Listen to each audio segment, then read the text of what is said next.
Alright, good morning, y'all. We are back with another video. Like I told y'all, I'm staying committed with this thing, and we're gonna build this foundation the right way, and y'all just gonna get to grow with me. So this morning I want to talking about what? This morning I want to talk about taking a chance. Man, this YouTube thing, it's not hard. This is what I do. I was born for this. This morning I want to talk about the importance of taking a chance. So a little bit about me. I've been working with the camera since about the 5th grade. I started with a camcorder. I saw a lady in my church recording the church service, and I just went up to her and asked her, I want to say I was around either in the 4th or the 5th grade, but I asked her if I can help her out. And she showed me how to work the camcorder. She showed me how to pan. She showed me how to zoom in and out. And from there, I literally fell in love with it. To this day, I'm not sure exactly what it was that made me fall in love, but the only logical thing that makes sense was that it was just what I was called to do. Like, that's the only thing that could have drove me to ask and just to fall in love with the simplicity of just moving the camera. I still remember which corner of the church I was in to this day when I first learned. And so I've been doing that my entire life, middle school, high school, college.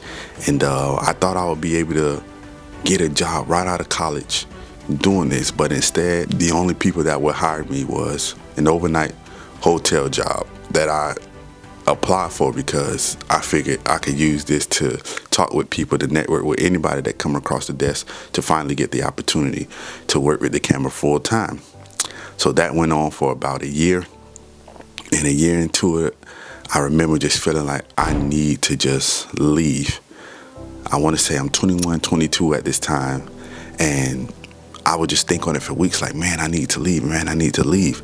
I didn't talk to my dad about it because I knew he would discourage me, but not in a way to like tell me away from my dreams, but he would just tell me to just stay at the job, that I need to do certain things, to take care of certain things as a man. And at that time, I didn't want to hear that. Like, I just wanted to be encouraged to go chase after my dream.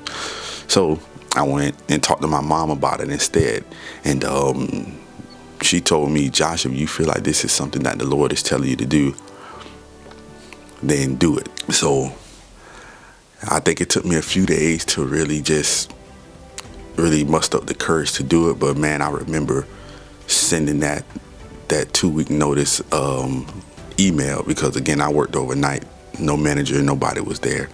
Man, as I was sending off the email, my palms were sweating like crazy. Like, man, I can't believe I'm really about to do this. I don't have anything saved up. I wasn't wise with my money.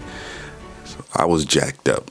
And I would not recommend anybody do that, but we'll talk about that at a later time. But I did it. I jumped, and man, 7-8 years later, I can honestly say I'm glad that I did do it, because this journey has taught me so much about life, so much about myself, and also so much about God, how he works, why he works the way he works, how he set things up. The connections that I made that I still have from literally 2019 when I first started, people that just believed in me in the very beginning when I truly didn't believe in myself, but I would just tell myself, like, I have to make this work.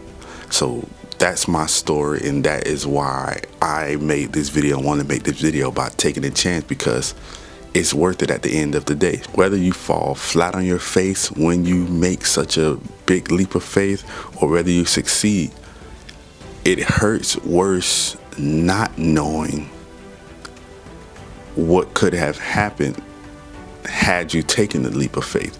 And I could speak on both sides, because somewhere throughout the journey from 2019 up until now, I didn't continue taking those leaps of faith. Somewhere along the way, I got discouraged at times, and I just went back into looking for comfortability. I did go back and get a regular job at one point. So I know what the feeling of jumping out, falling flat on your face, having some success feels like, and like, man, I now know what this is like. And then I also know the feeling of not continuing to jump out on faith, and do the thing that you truly desire, and that pain of regret. And I'll say this, man, that pain of regret of never knowing hurts 30, 50, 70 times worse, dang near 100 times worse than actually taking that leap of faith and falling flat on your face. Because falling flat on your face, at least you know for a fact, like you can lay down and say, well, I now know what happens when you do this way.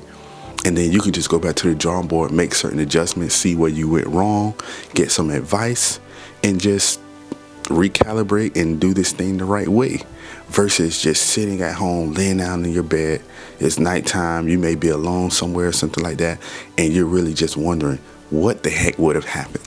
Like, you don't know if you would have failed, you don't know if you would have succeeded, you don't know if you would have came across this person that can make everything happen for you. You genuinely just don't know, and that pain sits with you for a very long time until the next opportunity comes. And I'll be the first to tell you, those once in a lifetime opportunities only comes around once in a lifetime. So you're better off just trying, man. Like, I can't stress that enough, and that's something that I'm truly passionate about, because I told myself I never want to be that person that goes to the grave empty. When I stand before God, I want to be able to say I gave my all, I tried. And like I said, I have been on the journey where I kind of fell back from doing that. And there are I don't have a lot of regrets, but there are some regrets that I have about just not continuing to stay on fire, to just be scared but do it anyway, be scared but do it anyway.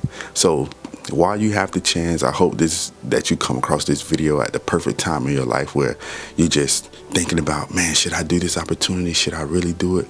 Pray about it, because like I said, I had just left college. I was still living at home when I took my leap of faith. You may be married, you may have a kid or multiple kids, or in a serious committed relationship with someone somewhere else, and you're just trying to figure out how to navigate it. Pray about it, because I do understand that different people have different responsibilities. So I wouldn't just tell you to just go out there and jump, forget whoever they have to understand. No, that's not how life works at all. But I do want you to seriously pray about it. And if you still feel that urge to just do the thing, talk to your spouse about it. Come up with a plan. Talk to someone that you can actually trust and that won't discourage you, that thinks the way you do, and figure out a way to make this happen, and make this happen fast, because I'm telling you, that pain of regret sucks. So that is one reason I say, please take that chance. Another thing I had to realize in regards to why you should take a chance is that this is something normal. That feeling you have, that fear you have, the probably super freaking high anxiety that you experience, that's a normal feeling. Everyone who dares to really do something great and go after what they truly believe they are called to do goes through that feeling. And the greatest example I have of that, man, is when Christ was getting ready to fulfill his ultimate purpose, which was to die for the sins of the world. I don't think anyone would ever feel the anxiety that Christ felt, the fear that came over him at that one time when he was in the Garden of Gethsemane. And he asked the Lord to he asked the Lord if there was any other way to accomplish this goal, to fulfill my purpose. God allowed that way to happen. But nevertheless, not my will, but yours be done. And man, the commitment he made to fulfilling his purpose so that we all may have a chance at salvation should just get anybody just riled up to be like, man, if Christ can do this, I can goddamn gonna do this too. So that's a normal feeling. Don't feel like you're alone. The people around you may not understand. And when I say around you, probably like in your household, but trust and believe that God has someone in your area. Whether like you drive a few minutes away, you go to a freaking Starbucks. Trust me, there's somebody in your area that around you that God has strategically placed around you to help push you towards your goal. And not even just your goal, your freaking purpose in life. because that's the only reason we're here. And quite frankly, that's the only thing God cares about. He can take care of the minute stuff, like taking care of our bills and all that stuff, but we're here to fulfill a bigger purpose so that God's name could be glorified and so that we can grow the kingdom of God here on earth. So again, pray, ask God, who is someone that you can share this vision that only you can see. God, I need to share this with somebody because I feel too pressed about this thing, and I want to do it, but I'm scared. That's okay. Let him know you're scared, and he'll guide you. He completely understands.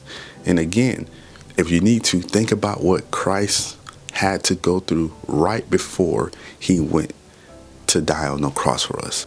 So don't worry about that. Push through that, because your purpose is so much bigger, and you have so much more to give to this world, to your friend group, to your families, than what you've been giving them now. Don't do them a disservice, and don't do yourself a disservice by letting your fears control you. The worst possible thing that can happen when you have the support, once you made up in your mind, okay, this is something that I'm going to do, is that they're just going to say no.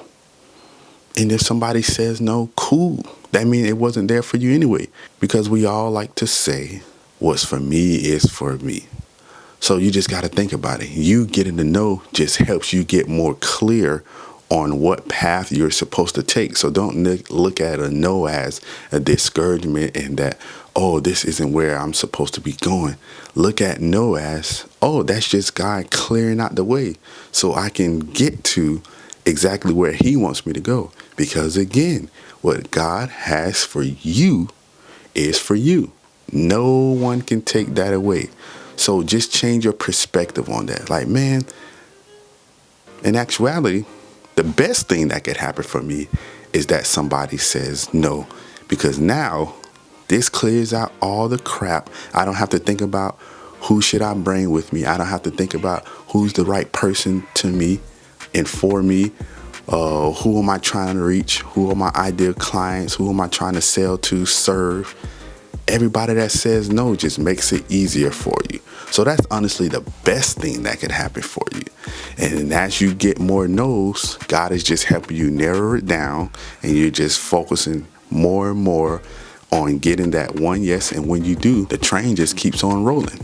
So I hope this just encourages somebody today to really just take a chance. Man, we got dang near 3 months left of the year. We have literally 3 months left of the year. It don't matter what happened in the past. It don't matter what happened these past, 9 months. It's the fourth quarter. LeBron came back down from 3-1. We can make a comeback if we've been slouching and slacking all year long. I believe that if we put our hearts, minds, and bodies to work these last 3 months, we will truly see some impossible things become possible, and we will achieve some great things that we didn't think could happen in freaking 90 days. So I pray this encourages someone. Go out and take that chance. Be great. And we all gonna share the testimony when it's over. Love y'all. Peace.